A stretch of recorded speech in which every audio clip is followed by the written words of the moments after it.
Selamat datang di video pembelajaran. Hai anak-anak, selamat datang di sekolah Tadika Mesra. Pertemuan kali ini kita membahas tentang Pancasila sebagai pandangan hidup bangsa. Pendidikan Pancasila, kelas 8, tahun 2021. Bab 1, Kedudukan dan Fungsi Pancasila. Subbab B, tentang Pancasila sebagai pandangan hidup bangsa, di sekolah menengah pertama.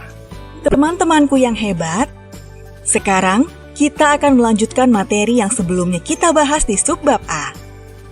Masih ingat kan? Pada subbab A kita ngebahas apa? Ya, betul. Kita ngebahas tentang Pancasila sebagai dasar negara. Yuk mulai, simak dengan baik ya teman-teman.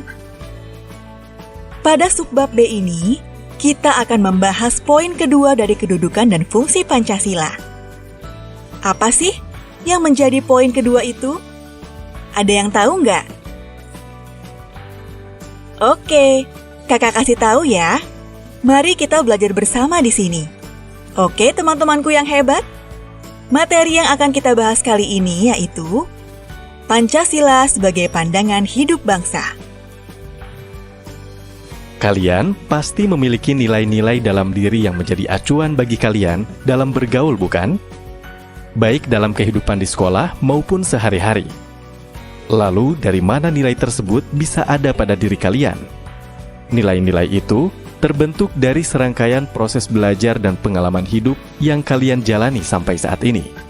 Lalu, nilai-nilai itu membentuk pandangan hidup kalian. Begitulah gambaran Pancasila sebagai pandangan hidup bangsa. Pancasila merupakan kristalisasi dari pengalaman hidup dalam sejarah panjang bangsa Indonesia yang telah membentuk karakter, perilaku, etika, tata nilai dan norma yang telah membentuk menjadi pandangan hidup bangsa. Sedangkan pandangan hidup adalah suatu wawasan menyeluruh terhadap kehidupan yang terdiri dari kesatuan rangkaian nilai-nilai luhur bangsa Indonesia yang menjadi acuan dalam kehidupan berbangsa dan bernegara. Seperti biasa, kita akan mengupas butir-butir sila Pancasila sebagai pandangan hidup bangsa. Masih pada fokus untuk mendengarkan kan, teman-temanku sekalian? Oke, langsung saja yuk. Sila pertama, nilai ketuhanan menjadikan bangsa Indonesia sebuah bangsa yang religius. Nilai-nilai agama terinternalisasi dalam diri dan terimplementasikan dalam kehidupan sehari-hari. Bangsa Indonesia adalah bangsa yang bertakwa kepada Tuhan Yang Maha Esa. Contohnya, dalam bidang pendidikan, disusunlah tujuan pendidikan nasional sebagaimana termaktub dalam Undang-Undang Nomor 20 Tahun 2003 tentang Sistem Pendidikan Nasional. Pada pasal 3 tertulis, tujuan pendidikan nasional adalah untuk mengembangkan potensi peserta didik agar menjadi manusia yang beriman dan bertakwa kepada Tuhan Yang Maha Esa, berakhlak mulia. Teman-teman, sekarang kita simak penjelasan dari gambaran tentang sila pertama Pancasila. Di suatu masjid, ada beberapa murid dan satu orang guru yang sedang memimpin. Para murid itu pandangannya fokus ke depan, memperhatikan gurunya yang sedang menyampaikan nasihat. Nah, kegiatan beribadah di sekolah ini merupakan cerminan pengamalan dari sila ketuhanan Yang Maha Esa. Sila kedua, nilai kemanusiaan yang adil dan beradab menjadikan bangsa Indonesia sebuah bangsa yang menghargai harkat dan martabat kemanusiaan. Maka, bangsa ini membuat peraturan perundangan yang melarang human trafficking atau perdagangan manusia. Bangsa Indonesia juga menolak segala bentuk penjajahan di atas muka bumi. Seperti yang sudah ditegaskan dalam pembukaan Undang-Undang Dasar Negara Republik Indonesia tahun 1945, alinea pertama, yakni bahwa sesungguhnya kemerdekaan itu ialah hak segala bangsa. Dan oleh sebab itu, maka penjajahan di atas dunia harus dihapuskan karena tidak sesuai dengan peri kemanusiaan dan peri keadilan. Sila ketiga, nilai persatuan menjadikan bangsa Indonesia sebuah bangsa yang mencintai persatuan. Ketika detik-detik terakhir pengumuman dan pengesahan Piagam Jakarta, ada yang keberatan dari perwakilan Indonesia Timur yang berpotensi memecah persatuan bangsa. Maka, para pemimpin bangsa dari kalangan Islam ketika itu dengan lapang dada bersedia mengubah rumusan sila pertama dari semula ketuhanan dengan kewajiban menjalankan syariat Islam bagi pemeluk-pemeluknya menjadi ketuhanan yang Maha Esa.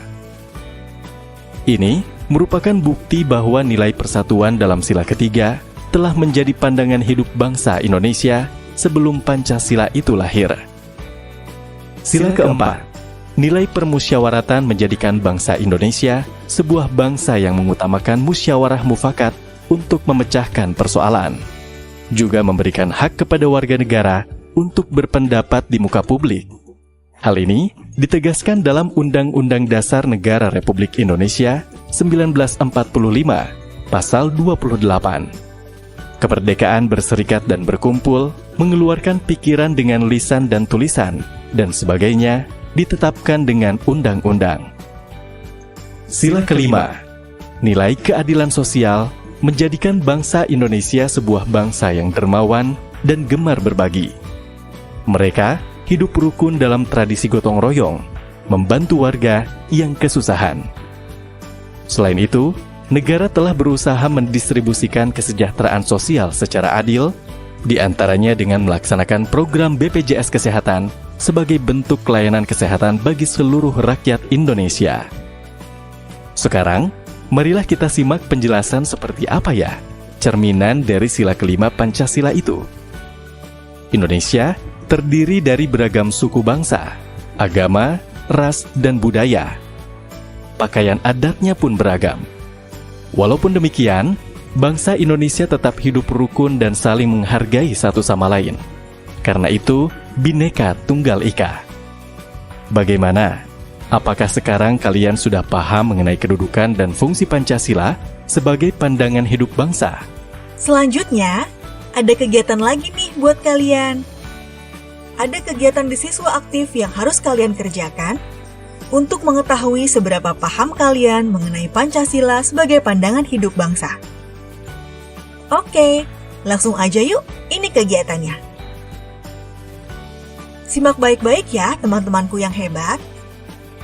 Buatlah kelas menjadi beberapa kelompok, kemudian tentukan nama-nama daerah yang menjadi pilihan untuk dipentaskan. Jika memungkinkan, sewalah pakaian daerah sesuai pilihan, dan pentaskan di depan kelas menggunakan bahasa daerah tersebut. Misalnya, kalian memilih daerah Sumatera Barat, maka kenakanlah pakaian adat Limpapeh Rumah Nan Gadang. Lalu, jelaskan pakaian adat tersebut menggunakan bahasa Minang.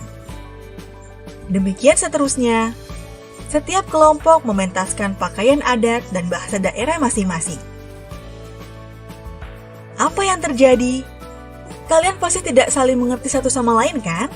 Ketika setiap kelompok menggunakan bahasa daerah masing-masing? Nah, jelaskan ulang pakaian adat kelompok kalian menggunakan bahasa Indonesia. Inilah Persatuan Indonesia. Beragam suku, bahasa, adat, tetapi satu bangsa, yaitu bangsa Indonesia.